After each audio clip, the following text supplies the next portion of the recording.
நண்பர்களுக்கு வணக்கம்.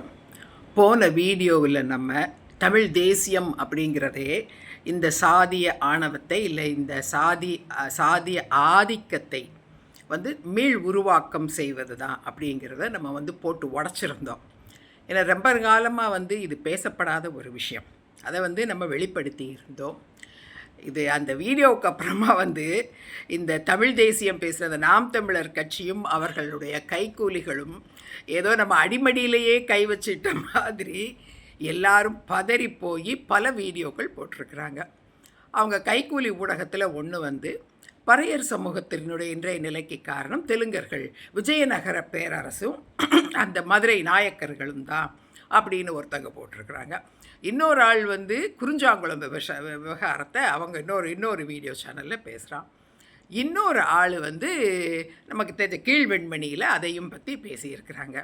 ஏதோ ஒரு வகையில் தெலுங்கர்கள் தான் காரணம் இன்றைய சாதிய பிரச்சனைகளுக்கு அப்படின்னு சொல்கிறதுக்கு வழக்கம் போல், ஆனால் திருப்பவும் ரொம்ப அழுத்தமாக இதை சொல்ல முயற்சி பண்ணியிருக்கிறாங்க. இது நம்ம ஏற்கனவே பல நேரங்களில் நம்ம ஆதாரபூர்வமாக நிரூபிச்சிட்டோம். உதாரணத்துக்கு சொல்கிறேன். ஒருத்தன் சொல்கிறான் விஜயநகர பேரரசு வந்ததுக்கப்புறம் தான் விஜயநகர பேரரசிற்கு உதவாததுனால பறையர் சமூகத்தர்கள் எல்லாரையும் தாழ்த்தப்பட்டவர்களாக அவங்க பண்ணிட்டாங்க அப்படின்னு சொல்கிறோம்.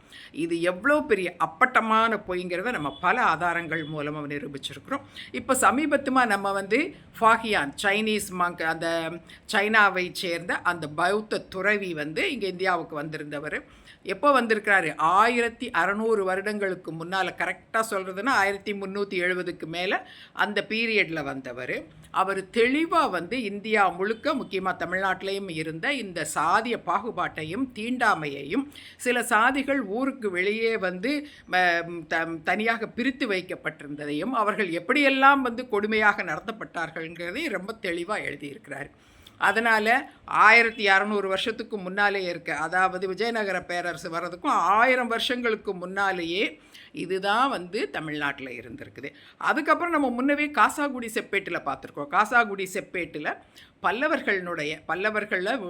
பல்லவர்கள்லேயே 3 வகையான பல்லவர்கள் இருக்கிறாங்க. சோழர்களின் ஒரு வகை, அந்த இளந்திரையன் வரிசையில் வந்த பல்லவர், கங்க பல்லவர்கள் இருக்கிறாங்க. அதுபோக நம்ம பிராமண பல்லவர்கள். இந்த பிராமண பல்லவர்கள் தான் ஆனால் சிறப்பாக பேசப்படுற இந்த பல்லவர்கள். இந்த மகாபலிபுரம் காஞ்சியை ஆண்டு இந்த மகாபலிபுரத்தினுடைய இவ்வளவு சிறப்பாக பண்ணதில் சிறப்பாக ஆட்சி செய்த பல்லவர்கள் அவர்கள் தான். ஆனால் அந்த பல்லவர்கள் தான் 7ஆம் நூற்றாண்டை சேர்ந்த பரமேஸ்வர பல்லவன்றவர் சாதிய கட்டமைப்பை தான் சிறப்பாக அந்த செக்ரிகேஷனை ரொம்ப சிறப்பாக செய்தேன் அப்படின்னு தன்னை பற்றி பெருமையாக சொல்லிக்கிறது காசாகுடி செப்பேடு அப்படிங்கிற செப்பேட்டில் ஆதாரபூர்வமாக காமிச்சிருக்கிறோம். இது போக பாண்டிய நாட்டில் தமிழ் சாதிகள், அந்த தமிழ் பேசக்கூடிய அந்த நடுசாதிகள் இந்த பிற சாதிகள் சில பேரை இன்றைக்கி நம்ம பட்டியல் சாதியினர்னு சொல்கிறவங்களை பற்றி எவ்வளவு மோசமாக விமர்சனம் வச்சுருந்தாங்க, இவர்களெல்லாம் கீழ் சாதின்னு சொல்லி எப்படி மோசமாக விமர்சனம் வச்சுருந்தாங்க அப்படிங்கிறத கண்டதேவி கல்வெட்டில் அப்போ அது இருக்கிறதே நம்ம சொல்லியிருக்கிறோம். இதுவும் விஜயநகர பேரரசெல்லாம் வர்றதுக்கு முன்னால காலத்திலேயும் இவங்க செய்தது தான். ஆனால் இப்படி இருக்கும்போது இது போக பாண்டிய நாட்டு கல்வெட்டுகளில் தீண்டா அடிமைன்னு அடிமைகளாக சில சமூகங்களை வைத்திருந்தாங்கங்கிறதே ஆதாரபூர்வமாக நம்ம சொல்லியிருக்கிறோம். இவ்வளவுக்கு அப்புறமும் தெலுங்கன் தான் செய்தான், விஜயநகர பேரரசு தான் செய்தாங்கன்னு சொல்லி, அதுவும் பறையர்னு பேரை சொல்லி பறையர் சமூகத்தினரை சொல்லி இப்படி சொல்கிறாங்க. முக்கியமாக இந்த இதை போட்டவன் பாரிசாலன் தான் இதை போட்டிருக்கான். அது அவனோட பழைய வீடியோ மாதிரி இருக்குது. இப்போ அது மறுபடியும் எடுத்து போட்டிருக்கான். நம்ம இவங்க தான் இவ்வளோத்தையும் பண்ணாங்கங்கிறத ஆதாரபூர்வம் காமிச்சிட்டதுனால அந்த காண்டில் இந்த உண்மையை மறைக்கிறதுக்காக திருப்ப நம்ம மேலே பொய்யான குற்றச்சாட்டை வச்சுருக்கிறாங்க. இது தேவையில்லாமல் தெலுங்கு சாதிகள் மேலே பிற சாதிகள் முக்கியமாக பட்டியலின சாதிகளுக்கு வெறுப்பை ஏற்படுத்துறதுக்காகவும் கோபத்தை ஏற்படுத்துவதற்காகவும் இவங்க தொடர்ந்து இந்த சாதிய மோதல்களை தூண்டும் விதமாக இப்படி பேசியிருக்கிறாங்க. தமிழ் தேசியவாதிகள் எல்லாரும் தான் இதை பேசுகிறாங்க. அந்த பர்டிகுலர் வீடியோ நான் நேற்று பார்த்த அந்த பர்டிகுலர் வீடியோவில் அவன் பாரிசாலன் பேசியிருக்கிறான். பொய்யா, கொஞ்சம் கூட மனசாட்சி இல்லாமல், வெக்கமே இல்லாமல் மிக பொய்யாக ஒரு வரலாறை பேசுகிறான். இவனும் ஒரு வரலாற்று ஆசிரியன், இவன் நம்பியும் ஒரு பெரிய கூட்டம் இருக்காது. இவனை விட அப்போ எவ்வளோ முட்டாளாக இருந்தால் இதையெல்லாம் நம்புவாங்க? அவங்க முட்டாளுகளா, இல்லாட்டி இதெல்லாம் படிக்காத அறியாமையில் இருக்கிறவங்களாங்கிறத நமக்கு பாவம் தான். அவங்கள அறியாமையில் இருக்கிறவங்க, அவங்கள முட்டாள்னு சொல்லி பிரயோஜனம் இல்லை. ஸோ இது ஒன்று. இன்னொரு வீடியோவில் என்ன சொல்கிறாங்க அப்படின்னா, கீழ்வெண்மணியில் படுகொலை செய்தது கோபாலகிருஷ்ண நாயுடு. கீழ்வெண்மணியில் நடந்த படுகொலை, அதாவது ஒரு குடிசைக்குள்ளே 41 பேர் இருந்த ஒரு குடிசை நெருப்பு வச்சு எரிக்கப்பட்டது. ஆனால் அதை செய்தது கோபாலகிருஷ்ண நாயுடு அப்படின்னு கம்யூனிஸ்டுகள் வந்து சொல்கிறாங்க. அந்த காலனி, அந்த குடியிருப்பில் இருக்கிறவங்க, அந்த பட்டியலின மக்கள் வாழ்ந்த அந்த குடியிருப்பில் இருந்த கம்யூனிஸ்டுகள் அவர் செய்தார்னு சொல்கிறாங்க. அவங்களுக்கும் அவருக்கும் பல காலமாக வந்து இது இருக்குது, வெறுப்பு இருக்குது, பகை இருக்குது. அவங்க வந்து அந்த இதை சொல்கிறாங்க. ஆனால் அங்கே கோர்ட்டு விசாரித்து கோபாலகிருஷ்ண நாயுடு செய்யலான்னு சொல்லிடுச்சு. அதை விட முக்கியமாக அந்த காலனியில் இருந்த பெண்களே அந்த இடத்துல கோபாலகிருஷ்ண நாயுடு அன்னைக்கு வரவே இல்லை அப்படிங்கிறது ரொம்ப தெளிவாக சொல்லியிருக்கிறாங்க. அதே மாதிரி இந்த விஷயத்தினோட உண்மைத்தன்மையை எல்லாரும் தெரிஞ்சுக்கணும். முன்னவே இதை பற்றி பேசியிருக்கிறேன், இருந்தாலும் இன்னொரு தடவை சொல்லணும் அப்படிங்கிறது. நிறைய பேருக்கு இது தெரியலாங்கிறது நமக்கு தெரியுது. அன்னைக்கு 11 மணிக்கு மேலே அந்த இடத்துல கலவரம் நடக்குது. அந்த பட்டியல் மக்கள் வாழ்ந்த அந்த குடிசை பகுதி, அது காலனின்னு சொல்லுவோம், தப்பாக எடுத்துக்காதீங்க. அப்போ அந்த காலனி பகுதியில் நடக்குது. ஆனால் 11 மணிக்கு அது நடக்குதுன்னா அன்னைக்கு சாயந்தரம் ஒரு 5 மணி நேரத்துக்கு முன்னாடி 6:30 மணிக்கு அதே இடத்துல பக்கிரிசாமி பிள்ளை அப்படிங்கிறவங்கள அந்த காலனியை சேர்ந்த கம்யூனிஸ்டுகள் படுகொலை செய்தார்கள். அது மட்டும் இல்லை, அவர் கூடவே பக்கிரிசாமி பிள்ளை கூட வந்து இன்னும் 16 பேர், மொத்தம் 17 பேர் வந்திருக்கிறாங்க. அந்த பாக்கி இருக்கிற 16 பேரையும் கட்டைகளாலும் கற்களாலும் தாக்கி, அதில் 2 பேர் உயிருக்கு ஆபத்தாகிற அளவுக்கு தாக்கி இருக்கிறாங்க. மற்றவர்களுக்கும் எல்லாருக்கும் காயம். இவர்கள் எல்லோருமே அந்த ஊருக்கு விவசாய கூலி வேலை செய்ய வந்த விவசாய கூலிகள். ஆனால் தங்களுக்கு வேலை கொடுக்காத இடத்துல இந்த வெளியூர்காரங்க வந்து வேலை செய்கிறாங்க அப்படிங்கிறதுனால ஏற்கனவே அவங்கள திட்டிக்கிட்டு அவங்களோட பிரச்சனை பண்ணிக்கிட்டு இருந்த இந்த காலனியை சேர்ந்த இந்த கம்யூனிஸ்டுகள் அன்னைக்கு அவர்களில் பக்கிரிசாமி பிள்ளையை படுகொலை செய்தார்கள். எப்போ? இந்த குடிசையில் நெருப்பு வைக்கிற சம்பவத்திற்கும் 5 மணி நேரத்திற்கு முன்னால். இதில் ஆனவங்களும் அதில் காயம்பட்டு தப்பிச்சு ஓடுனவங்க தான் போலீஸ் ஸ்டேஷனில் போய் கம்ப்ளைண்ட் பண்ணிவிட்டு திருப்ப எல்லாருமே வந்திருக்கிறாங்க. அப்படி வந்தவர்கள் தான் வந்திருக்கிறாங்க. அதுக்கப்புறம் குடிசைகள் நெருப்பு வச்சு கொளுத்தப்பட்டது. எந்த குடிசைகள்? இவங்க யார் கொலை பண்ணாங்களோ அந்த அந்த பக்கிரிசாமி பிள்ளையை கொலை செய்தவர்கள் யாருன்னா கம்யூனிஸ்ட் கோபாலகிருஷ்ண நாயுடு கிடையாது. அந்த கம்யூனிஸ்ட் கோபால் அந்த காலனியை சேர்ந்த ஒருத்தரும் ராமையா அப்படிங்கிறவரும் தான். இவங்க குடிசைகளை எல்லாம் அவங்க நெருப்பு வச்சு கொளுத்துறாங்க. அதில் ராமையாவினுடைய குடிசைக்குள்ளே இருந்தவர்கள் தான் ஒட்டு மொத்தமாக. அதில் நிறைய பேர் பாவம் பயந்து இவங்க சாயந்தரம் கொலை பண்ணிட்டாங்கன்னு தெரியும். 6:30 மணிக்கேமு வந்து பக்கிரிசாமி பிள்ளையை கொலை பண்ணிட்டாங்க, பாக்கி எல்லாரையும் அடிச்சிட்டாங்கன்னு தெரியும். இது ஒரு பெரிய கும்பல், 60 பேருக்கு மேலே இருந்த கும்பல், காலனியில் இருந்த கும்பல் தான் இவரையும் கொலை செய்து அந்த பாக்கி 16 பேரையும் தாக்குனவங்க. அவங்க திருப்ப போலீஸ் ஸ்டேஷனுக்கு போயிட்டு அவங்க இப்போ வருவாங்க, இல்லாட்டி பொதுமக்களாவது வருவாங்கன்னு பயந்து போய் அந்த குடிசைக்குள்ளே அத்தனை பேர் பதுங்கிட்டு இருந்திருக்காங்க, ஒளிஞ்சிட்டு இருந்திருக்கிறாங்க. மிக கொடுமையாக, மிக கொடூரமாக அத்தனை பேரும் அந்த அந்த குடிசைகளுக்கு நெருப்பு வச்சதில் அவங்க இறந்து போயிட்டாங்க. அந்த ஒரு குடிசைக்கு மட்டுமில்லை, அதில் 3 தெருக்கள் இருந்திருக்கு அந்த காலனியில். 3 தெருக்களுக்கும் ஒட்டுமொத்தமாக நெருப்பு வைக்கப்பட்டது. அதில் ஒரு குடிசையில் இருந்த இவர்கள் அத்தனை பேரும் இறந்து போயிட்டாங்க. அதில் முக்கியமாக அதில் வந்து இருந்தவங்க நிறைய பேர் பெண்களும் சின்ன குழந்தைகளும் தான். அப்படி ஒரு கொடுமையான ஒரு சம்பவம் நடந்திருக்கு. வரலாற்றிலேயே இதுவரைக்கும் தமிழக வரலாற்றில் நம்ம பார்க்காத கொடிய சம்பவம். ஆனால் அந்த சம்பவத்தை செய்தவர் கோபாலகிருஷ்ண நாயுடுன்ட்டுன்னு இந்த கம்யூனிஸ்டுகள் சொல்கிறாங்க. ஏற்கனவே அவர் மேலே பகை இருந்தவர்கள், அவர் கொலை செய்த முயற்சி செய்தவர்கள். அவர் ஏற்கனவே வந்து பாதுகாப்பு கேட்டு, இவங்க கிட்டேருந்து பாதுகாப்பு கேட்டு, போலீஸ் பாதுகாப்பும் கேட்டு தான் அவர் வாழ்ந்துட்டுருக்கிறாரு. அப்படி அவர் தான் செய்தார் அப்படின்னு இவங்க சொல்கிறாங்க. ஆனால் அந்த காலனி பெண்கள் வந்து அவங்களையும் கோர்ட்டிலேயே கூண்டில் ஏறி சாட்சி சொன்னவங்க, அவங்க அவரை பார்க்கவே இல்லைன்றாங்க. அதே மாதிரி அங்கே வருவதற்கான அவசியம் என்ன? பக்கிரிசாமி பிள்ளை கொலைக்கு கோபாலகிருஷ்ண நாயுடு வந்து பழிவாங்க வந்தாருங்கிறது நம்ப தகுந்த மாதிரி இல்லை. அப்போ அங்கே வந்தவங்க யார் செய்தாங்கங்கிறத கவர்மெண்ட்டு கண்டுபிடிக்கட்டும். அதை பற்றி நம்ம வந்து சொல்ல விரும்பலை. ஆனால் அங்கே நடந்த படுகொலைக்கு அவ்வளவு மோசமான ஒரு வரலாற்று சம்பவத்திற்கு, மோசமான வரலாற்று துயரத்திற்கு கோபாலகிருஷ்ண நாயுடு காரணம் கிடையாது. இதில் என்னென்னா, கோபாலகிருஷ்ண நாயுடு தான் காரணம் சொல்லி அவருக்கு கோர்ட்டே விடுதலை பண்ணதுக்கு அப்புறமும் கூட அவரை கொலை செய்தார்கள். அவர் கொலை செய்தது அது ஒரு பக்கம் இருக்குதுன்னா, உண்மையான குற்றவாளிகள் தண்டிக்கப்படலைங்கிறது இது இன்னொரு இதில் ஒரு சோகம். அந்த குற்றவாளிகளுக்கு அவங்களை கைது செய்திருக்க வேண்டாமா? இத்தனை பேரை வந்து கொலைக்கு காரணமான, இத்தனை அப்பாவி உயிர்கள் சாவுக்கு காரணமானவங்களுக்கு தண்டனை கிடச்சிருக்க வேண்டாமா? ஆனால் தண்டனை கிடைக்கல. அவங்க தப்பிச்சிட்டாங்க. யார் வந்து செய்தாங்கங்கிறத கவர்மெண்ட்டுங்க அதை பற்றி பெருசாக இது பண்ணல. அரசியல்வாதிகளும் யாரும் இதை பற்றி பேசவே இல்லை. ஏன்னா இது ரொம்ப சென்சிட்டிவான ஒரு மேட்டருங்கிறதுனால எல்லாரும் ஏதோ ஒரு ஆள் மேலே குற்றம் சொன்னோமா, இல்லாட்டி ஏதோ ஒன்று நடந்ததா, நம்ம யாரும் இதில் வந்து வாயத்திறந்து சொல்ல வேண்டான்னு யாருமே உண்மையை பேசலை. இதுதான் நடந்ததே தவிர இது இந்த இதுக்கு வந்து இவர் கோபாலகிருஷ்ணன் நாயுடு தான் காரணம் கீழ்வெண்மணி படுகொலைக்குன்னு சொல்கிறது அப்பட்டமான அயோக்கியத்தனம்.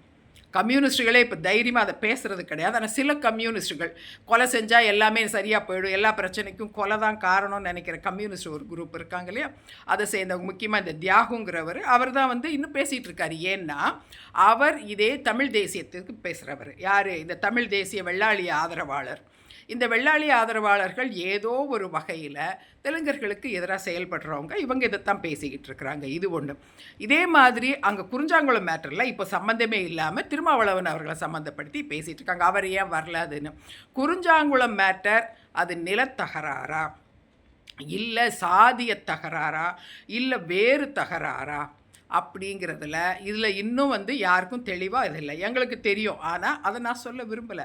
உண்மையை தெரிஞ்சுக்கணும்னு நினைக்கிறவங்க அதை பாருங்கள். அது ஆக்சுவலாக அது நிலத்தகராறு. ஒரு விஷயத்திற்காக கொடுக்கப்பட்ட நிலத்தை அதுக்கு தான் கொடுக்கணும்னு சொல்கிறதுக்கு அது எல்லாருக்கும் உரிமை உண்டு. யாருக்கும் வந்து அவங்க கொடுத்த நிலை எதுக்காக கொடுத்தாங்களோ அதுக்கு பயன்படுத்தணும்னு சொல்லுவாங்களே தவிர மாற்றி சொல்ல மாட்டாங்க. குறிஞ்சாங்குளம் படுகொலைக்கு யார் காரணம்னு கண்டுபிடிங்க. கண்டுபிடிச்சு அது யாராக இருக்கட்டும், எந்த சமூகமாக இருந்தாலும், நாயுடு நாயக்கர்னா என்ன, இல்லை வேறு யாராக இருந்தாலும் அவங்கள தூக்கில் போடுங்க. அதை நம்ம வேண்டாங்கலை. கொலை செய்தவனுக்கு அந்த தண்டனை கொடுக்கப்படணும் தான், யார் வேண்டாங்கலை. ஆனால் ஏன் நடந்தது, எதுக்கு நடந்ததுன்னு பார்த்து அதை சொல்கிறத விட்டுட்டு ஒட்டுமொத்தமாக தெலுங்கு சமுதாயத்தின் மேலே பழி போடுறத அது எந்த வகையிலையும் ஆதரிக்க முடியாது. அதே மாதிரி என்ன நடந்ததுன்னு தெரிய இல்லாமல், இதற்கு தேவையில்லாமல் இது உண்மையை இன்னும் வெளியே வராதப்போ ஏன் திருமாவளவன் போய் அங்கே நிற்கலன்னு அவர் மீது தேவையில்லாமல் பழியை போடுறதுங்கிறது, அவர் மேலே என்ன குற்றம் சொல்லலாம்னு காத்துக்கிட்டு இருக்கிற மாதிரி இவங்களுக்கு இவங்க இதை பண்ணுற மாதிரி தான் நமக்கு தெரியுது. ஒருவேளை இது நிலத்தகராறில் தான் நடந்ததுன்னு நாளைக்கு வந்தால் இவங்களே என்ன சொல்லுவாங்க, இவங்க இதிலே சேனல்லே நம்ம பார்த்துருக்குறோம் பல விஷயங்களில். அப்படி திருமாவளவன் அதில் தலையிட்டார், இதில் தலையிட்டார்னு நாளைக்கு இவங்களே என்ன சொல்லுவாங்க, நிலத்தகராறு விஷயத்தில் இவர் அதுக்கு பஞ்சாயத்து பண்ண போனாங்கன்னு அதுக்கும் அவரை தான் வந்து குற்றம் சொல்லுவாங்க. அதனால் இவங்க ஏதோ ஒரு வகையில் பிறரை, முக்கியமாக திராவிட கொள்கைகளை ஏற்றுக்கொண்டவர்களுக்கு எதிராக இவங்க செயல்படுறாங்க. இதைத்தான் நான் வந்து முதல்ல இருந்து சொல்லிக்கிட்டே இருக்கிறேன். ஏன்னா இன்றைக்கி தமிழ் தேசியம்ங்கிறது வெள்ளாளியம் அப்படின்னு சொல்ல, இலங்கையில் வெள்ளாளியமாக இருந்தது. அது இன்றைக்கி ஒரு முக்காடு, தமிழ் தேசியம்ங்கிற முக்காடை போட்டுட்டு தான் இன்றைக்கி தமிழ்நாட்டுக்குள்ளே வந்திருக்குது. இது சாதிய கட்டமைப்பை மீள் உருவாக்கம் செய்வதற்காக வந்தது. இது என்றைக்கும் சமூக நீதி பேசிய திராவிடத்தை ஏற்றுக்கொள்ளாது. அந்த இவர்களுடைய முதல் அன்று முற்றுமான எதிரிங்கிறது சமூக நீதி கொள்கையை யார் யாரெல்லாம் தூக்கி பிடிக்கிறாங்களோ அவங்க தான் முதல் எதிரிகள். அதனால் திராவிடம் முதல் எதிரியாக இருக்கும், பெரியார் முதல் எதிரியாக தான் இருப்பாங்க. இந்த தமிழ் தேசியத்தினுடைய இந்த இந்த இந்த சாயம் இன்னைக்கு வெளுத்து போய் இருக்குங்கிறது அவங்களுக்கு தெரியுது. அந்த பதட்டம் அவங்களுடைய பேச்சுக்களில் அதிலெல்லாம் தெரிகிறத நம்ம பார்க்குறோம். எப்படியெல்லாம் வந்து அவங்க சாதிய பிரச்சனைகளுக்கு நாங்கள் காரணம் இல்லை, மற்றவங்கள் தான் காரணம்னு எப்படி இவங்க கொண்டுட்டு வர்றாங்க அப்படிங்கிறத பாருங்கள். அதே மாதிரி அவங்க செய்கிற ஒவ்வொன்றையும் கவனிச்சிங்கன்னா தமிழ் தேசியம் பேசுகிறவங்க என்னென்ன பண்ணுறாங்கன்னு நல்லா பாருங்கள். சீமானுடைய வார்த்தைகளில் இருக்கிறதுல நீங்கள் ஏதோ வந்து ரொம்ப நல்லதுக்கு தான்ப்பா, இது உனக்கு நல்லதுக்கு தான் சொல்கிறேன் அப்படின்னு சொல்லுவாரே தவிர அவர் சொல்லுவது எல்லாமே இதே சாதிய ஆணவத்தையும் ஆதிக்க சாதிகளின் கொள்கைகளை தூக்கி பிடிக்கிறதா தான் இருக்கும். பட்டியலினத்தவர் மட்டும் இல்லை, இப்போ இளைஞர்களையும் நீங்கள் படிக்க வேண்டாம் பாரு, படிக்காமல் பால் வந்து ஊற்றுனாவே பெரிய பணக்காரன் ஆயிடலான்னு. அப்படின்னா இவருடைய பிள்ளைகளை வந்து அதே மாதிரியே வந்து பால் வளர்க்குறதுக்காக இவர் படிக்க வைக்கட்டும், அக்ரி காலேஜில் படிக்க வைக்கலாமே. பார்ப்போம், இவர் அக்ரி யூனிவர்சிட்டியில் படிக்க வைக்கிறாரா என்னன்னு பார்ப்போம், அதில் படிக்க வைக்கட்டும். அதுக்கு அமெரிக்கன் எஜுகேஷன் வந்து என்ன, அமெரிக்காவில் போய் அவங்க விவசாயம் பண்ணணும், அது இங்கே தமிழ்நாட்டில் பண்ண மாட்டாங்களா? எதுக்கு அவங்களுக்கு அமெரிக்கன் எஜுகேஷன்?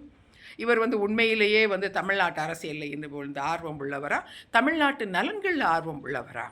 இவங்க சொல்கிற எல்லாத்துலேயும் வந்து தவறு எவ்வளவோ வந்து நீங்கள் ரொம்ப ஆப்வியஸாகவே இவர்கள் சாதியத்தை தூக்கி பிடிக்கிறவங்கிறத ஈஸியாக கண்டுபிடிச்சிடலாம்.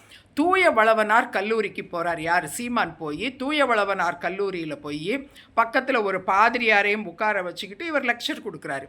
இவருடைய வார்த்தையில் இவர் சொல்கிறாரு, என்ன சொல்கிறாரு, நீ அதானியாக இருந்தாலும் சரி, அம்பானியாக நீ ஆனாலும் சரி, பறையன் பறையன் தான், பள்ளன் பள்ளன் தான் அப்படின்னு. அந்த ரெக்கார்டு கூட நான் வச்சுருக்கிறேன். இல்லாட்டாலும் நீங்கள் யார் வேணாலும் தூய வளவனார் கல்லூரியில் இவர் பேசினதை வந்து ரெக்கார்டுகள் போய் பாருங்கள். எவ்வளவு ஆணவம் இருந்தால் இப்படி ஒரு வார்த்தை அவர் வாயில் வரும். கல்வி கற்பதும் அதே மாதிரி பொருளாதார ரீதியாக முன்னேறுவதும் தான் ஒரு சமுதாயம் தன்னை உயர்த்தி கொள்ள முடியும் அப்படிங்கிறதுல நம்ம எல்லாருமே வந்து அசைக்க முடியாத நம்பிக்கை வச்சுருக்கிறோம். அதற்காகத்தான் எல்லாரும் கல்வி கற்கணும்னு சொல்கிறோம். அதே மாதிரி நமக்கு ஆப்வியஸாக தெரியும் கல்வி கற்றவர்கள் எல்லோரும் மேலே வந்திருக்கிறோம் அப்படிங்கிறது. ஆனால் நீ வந்து எவ்வளோ படித்தாலும், நீ அதானி ஆனாலும் அம்பானி ஆனாலும், நீ என்னைக்கு இருந்தாலும் பள்ளன் பள்ளன் தான், பறையன் பறையன் தான் சொல்கிறான்னா, அப்போ அவங்களெல்லாம் என்ன தான் செய்யணும்னு இவர் சொல்ல வர்றாரு. இவர் இத்தனைக்கும் ஒரு நாடார் சமுதாயத்தைச் சேர்ந்தவர். ஒரு நாடார் சமுதாயமும் இதே மாதிரி மிக பிற்பட்ட சமுதாயமாக, ஒடுக்கப்பட்ட சமுதாயமாக இருந்தது தான். இன்றைக்கி அது எவ்வளவு தூரம் முன்னேறி இருக்கு. தமிழ்நாட்டின் முதல் சமுதாயமாக ஆகியிருக்கு. தமிழ்நாட்டில் மிக பவர்ஃபுல்லான ஒரு சமுதாயமாக, தமிழ்நாட்டிலே முதல் பணக்காரர் சமுதாயமாக அவங்க ஆயிருக்காங்க. எப்படி ஆனாங்க? அவர்களுடைய கடினமான கல்வி, அதே மாதிரி பொருளாதாரம், வியாபாரம் ரெண்டுலேயும் அவர்கள் மிக சிறந்து விளங்குறதுனால தான் மிக முதலிலேயே வந்து அவங்க கல்விக்கு அதிக முக்கியத்துவம் கொடுத்து முன்னால் கல்வி கற்க ஆரம்பித்ததும், அதே மாதிரி பொருளாதார ரீதியாக வியாபாரம் அப்படிங்கிற இந்த வணிகத்தில் அதிக முக்கியத்துவம் கொடுத்து அதற்கும் செய்ததும், இந்த ரெண்டும் தான் இன்றைக்கி அவங்கள தமிழ்நாட்டின் முதல் ஜாதியாக இன்றைக்கி அவங்கள உயர்த்தி வச்சுருக்கு. ஆனால் இந்த ரெண்டையுமே மற்றவர்களுக்கு இவர் மறுக்கிறதுக்கு என்ன காரணம்? நீ அதானி ஆனாலும் அம்பானி ஆனாலும் நீ பள்ளன் பள்ளன் தான், பறையன் பறையன் தான் இவர் சொல்கிறாருன்னா, அப்போ இவர் என்ன சொல்ல வர்றாரு தூய வளவனார் கல்லூரி மாணவர்களுக்கு? அப்போது இவங்க சொல்கிறது எல்லாமே ஏதோ ஒரு வகையில் சாதிய மேட்டிமைத்தன்மையையும் சாதி அதிகாரத்தையும் இவங்க திருப்ப மீளுருவாக்கம் செய்கிறதுக்காக பண்ணுறாங்கங்கிறது பல நேரங்களில் வெளியே வந்துடும். இன்றைக்கும் இவர் செய்கிற இப்போ ஒவ்வொரு காரியத்தையும் பாருங்கள். இவர் யாருடைய பேச்சை கேட்டு நடக்கிறாருன்னு பாருங்கள். உங்களுக்கு தெரியாது, அதில் சீமானுக்கு வந்து டெய்லி ஸ்கிரிப்ட் எழுதி கொடுக்குறது யாருன்னு தெரியும். உங்களை எல்லாருக்கும் தெரிஞ்சிருக்கும். மற்றவங்க சொல்கிறத கேட்டோன்னா அவர் யாரோ ஆடிட்டர் குருமூர்த்தி தான் ஸ்கிரிப்ட் வந்து சொல்கிறவர், அவர்படி தான் பண்ணுறாங்கன்னு. அதே மாதிரி பிஜேபி பொருளுதவி செய்யுதுன்னு சொல்கிறாங்க. இருக்கிறதெல்லாம் வந்து இன்றைக்கி சமுதாயத்தில் இருக்கிறதுலே 3% கூட இல்லைன்ட்டுன்னு இத்தனை நாள் இவர் தான் திட்டிக்கிட்டு தெரிஞ்சார். ஆனால் அவங்களுக்கு 6 சீட்டு கொடுத்துருக்குறாங்க. சரி இருக்கட்டும், நல்லாவே இருக்கட்டும். அவங்க இத்தனை நாள் ஒதுக்கப்பட்டிருந்தாங்க, இன்றைக்கி அவங்களுக்கு சீட்டு கொடுத்துருக்காரு, சந்தோஷம்தான். ஆனால் இவருடைய ஒவ்வொரு செய்கையையும் ஒன்றையும் ஒவ்வொன்றா கூட்டி பார்த்தீங்கன்னா தான் தெரியும், இது சாதியத்தை மீள் உருவாக்கம் செய்வதற்காக ஏற்படுத்தப்பட்டது தான் தமிழ் தேசியம் அப்படிங்கிறது. தமிழ் தேசியம் தமிழை செய்யுதான், தமிழுக்காக நாங்கள் செய்கிறோம், தமிழுக்காக வாழ்கிறோம், தமிழர் கலாச்சாரத்தை கட்டுப்படுத்துறதுக்காக. தமிழர் கலாச்சாரத்தில் எதை யார் வந்து இன்றைக்கி டேமேஜ் பண்ணாங்க? தமிழ் அதே மாதிரி தமிழை யாராவது இதை அழிக்கணும்னு யாராவது முயற்சி பண்ணாங்க? தமிழர்கள் ஒவ்வொருத்தரும் நான் தமிழை தான் படிப்பேன் அப்படின்னு முடிவு பண்ணால் தமிழை யார் என்ன பண்ண முடியும்? யார் என்ன பண்ணி? தமிழர் நம்ம ஒவ்வொருத்தரும் நாங்கள் தமிழர்கள் தான். தமிழர்கள் இருந்தவர்கள், தமிழ் பேசிக்கொண்டிருந்தவர்கள் தான் இன்றைக்கி வந்து அந்த தமிழை வளப்படுத்தி தெலுங்குன்னு பேசுகிறோம். ஆனால் தமிழை நாங்கள் ஒருபோதும் நாங்கள் ஒதுக்கவும் மாட்டோம், அதை வந்து தவறாக பேசவும் மாட்டோம். ஏன்னா தமிழ் தான் எங்களுக்கு முதல் மொழி. அதிலிருந்து நாங்கள் உருவாக்குனது தான் தெலுங்கு. இரண்டையும் 2 கண்ணு மாதிரி நாங்கள் நேசிக்கிறவங்க. அடிக்கடி நிறைய பேர் சில்லியாக வந்து கமெண்ட் செக்ஷனில் கேட்பாங்க, நீ தெலுங்கில் பேசேன். ஆமாம், நீங்கள் ஏன் தெலுங்கர்கள் தமிழில் பேசுகிறீங்கன்னு. அட முட்டா பசங்களா, எங்கள் இதில் நீங்கள் எப்படி சொல்கிறது இருக்குது தெரியுமா? தாய் பெருசா தந்தை பெருசான்னு யாரையோ செலக்ட் பண்ண சொல்கிற மாதிரி இருக்குது. ரெண்டுமே எங்களுக்கு பெருசு தான்ப்பா. ரெண்டுமே எங்களுக்கு 2 கண்ணு மாதிரி. எதையும் வந்து நாங்கள் எதையும் விட்டு கொடுக்கவும் மாட்டோம். அதே மாதிரி 2க்கும் எங்களுக்கு உரிமை இருக்குது. இது எதுக்கு நீ இப்படி பண்ணுறன்னு கேட்குறது நீ கேட்குற முட்டாள்தனமான கேள்வி. இது 2த்துக்குமே எங்களுக்கு உரிமை உள்ளது. இந்த மொழி யாருமே வந்து இதை ஒதுக்கலை. மொழிக்கு முக்கியத்துவம் இருக்குது. மொழி அதே மாதிரி இந்த கலாச்சாரம் நம்ம வந்து எல்லோரும் தூக்கி பிடிக்கிற ஒரு நல்ல கலாச்சாரம். ஆனால் யாரோ அதை டேமேஜ் பண்ணுற மாதிரியும் இவங்க தான் வந்து காப்பாற்றுற வர்ற மாதிரியும் சீன் போடுறது. இல்லை சுற்றுச்சூழலை காப்பாற்றுறாப்புல. சுற்றுச்சூழலை காப்பாற்றுற இவர் என்ன வந்து பண்ணிட்டாரு?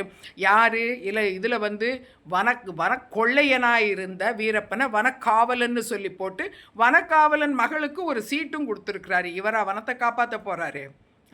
அதே மாதிரி வனக்கொள்ளை பண்ண சந்தன மரத்துங்களை போய் செம்மரங்களை போய் ஆந்திராவில் போய் வெட்டி திருடுறதுக்கு போனவங்கள தானே அவங்கள ஹீரோவாக்கி அவங்கள எதற்காக அப்படி பண்ணாங்க அப்படிங்கிற கேள்வி வேறு வருது. நடந்தது வந்து எல்லாத்துக்கும் உள் அர்த்தம் கற்பிச்சு வனத்தை ஒரு பக்கம் வனத்தை காப்பாற்றணும்னு சொல்கிறது, ஒரு பக்கம் வனத்தை கொள்ளையடிக்கிறவங்க எல்லாருக்கும் வக்காலத்து வாங்கிறது ஒரு பக்கம். இவராக இயற்கையை காப்பாற்ற போகிறாரு. 2500 யானைகளை கொன்ற வீரப்பனை வந்து வனக்காவலன் அப்படின்னு சொல்லி இவர் பேர் வச்சுருக்காருன்னா இவராக வந்து வனத்தை காப்பாற்றுவார் நினைக்கிறீங்க? அதே மாதிரி இயற்கை வள கொள்ளைகளை வந்து கனிம வளை கொள்ளைகளில் மிகப்பெரிய அளவு நடந்தது யாருன்னு தெரியும். இதில் நிறையா வந்து அதில் நிறையா கொடுக்கப்பட்ட கொள்ளையடிக்கிறது அதெல்லாம் தனியாக ஒரு பக்கம் இருக்கட்டும். ஆனால் லைசன்ஸ் யாருக்கிட்ட நிறையா இருக்குது தெரியுமா? சீமான் சாதியினர்கிட்ட தான் மிக அதிக அளவிலான கனிம வள லைசன்ஸுகள் இருக்குது. அவர் யாருக்கு எதிராக இப்போ போராடணும்? அவங்களுக்கு எதிராக. ஒரு நாளாவது ஏதாவது அவங்களுடைய ஜாதியை சேர்ந்தவர்கள்கிட்ட போய் இவர் போராடி இருக்கிறாரா? கிடையாது. எதற்காக இவர் போராடலை? மற்றவங்களுக்கெல்லாம் வந்து சொல்லிக்கிட்டு இருக்கிறாரு. அதே மாதிரி இவர் அதை காப்பாற்றணும் இதை காப்பாற்றணும்னு சொல்கிறவர் சக்தி மசாலாவில் போய் போராட்டம் பண்ணுறாரு. ஆச்சி மசாலாவில் போய் ஏன் போராட்டம் பண்ணுறதில்ல? சீமானுடைய அரசியல் வந்து முழுக்க முழுக்க சாதியத்துவமானது. அதுவும் முக்கியமாக இவரை வளர்த்து விட்டு பெருமையாக சொல்லிட்டு இருக்கிறாங்களே இன்றைக்கி இலங்கை தமிழர்கள் வெளிநாட்டில் இருந்து, நாங்கள் தான் இவருக்கு ஃபண்ட்ஸு கொடுத்து இவரை வளர்த்து ஒரு வலுவான அமைப்பாக ஆக்கி வச்சுருக்குறோம் அப்படின்னு முல்லை மதிங்கிற ஒரு ஆள் வெளிநாட்டில் இருந்து ஒரு இலங்கை தமிழர் ரொம்ப பெருமையாக அவங்க வந்து சொல்லிக்கிட்டு தான் இருக்கிறாங்க. அவங்க இவருக்கு ஃபண்ட்ஸு கொடுக்குறதையும் வெளிப்படையாக பேசத்தான் செய்கிறாங்க. அவர் கொஞ்ச நாள் எல்டிடியில் இருந்தவர், அதுக்கப்புறம் எல்டிடி கிடையாது. ஆனால் அதே மாதிரி எல்டிடியில் அமைப்பில் இருக்கிற எல்லோருமே சாதியத்திற்கு எதிரானவங்க கிடையாது. பிரபாகரன் அதற்கு எதிரானவர், சிலர் எதிரானவர்கள். ஆனால் நிறைய பேர் வேளாளர்கள் தான் இருந்திருக்கிறாங்க. அந்த வெள்ளாளியத்திற்கு ஆதரவானவர்கள் இன்றைக்கும் இருக்கிறாங்க. அவர்களுடைய கைக்கூலியாக தான் சீமான் இன்னைக்கு இருக்கிறார். ஜாதி தான் வந்து இன்றைக்கி தமிழ் தேசியம் வந்து ஜாதி போட்டுட்ருக்கிற என்னது சாதியம் ஆதிக்க சாதியம் பழையபடிக்கு அடிமைகளை உருவாக்குவதற்காக ஆண்டான் அடிமைங்கிற கலாச்சாரத்தை ஆண்டான் இல்லை முதலாளி அடிமைங்கிற கலாச்சாரத்தை உருவாக்குவதற்காக இது போட்டுக்கிட்டு இருக்கிற இந்த மேக்கப்பு இல்லாட்டி இது போட்டுக்கிட்டு இருக்கிற மாஸ்க்கு வேஷம்தான் வந்து தமிழ் தேசியம். இந்த தமிழ் தேசியத்திட்ட ஒவ்வொருத்தரும் எச்சரிக்கையாக இருக்க வேண்டும். இல்லைன்னா பழையபடி அதே எந்த ஜாதியத்திற்கு எதிராக இவ்வளவு காலமாக போராடி நம்ம எல்லாரும் வந்து முன்னேறி வந்தோமோ நம்மளை குறைஞ்சது ஒரு 200 இல்லை ஒரு 500-1000 வருஷங்கள் பின்னால் வந்து ரிவர்ஸ் கியரில் நம்மளை கொண்டு போய் வச்சிடும் இந்த தமிழ் தேசியம். இது தமிழ் தேசியம் கிடையாது, இது சாதியம் தமிழ் தேசியம்ங்கிற பேரில் வந்திருக்கிறது. இதுகிட்ட நம்ம ரொம்ப எச்சரிக்கையாக இருக்கணும். ஓகே, பாய்.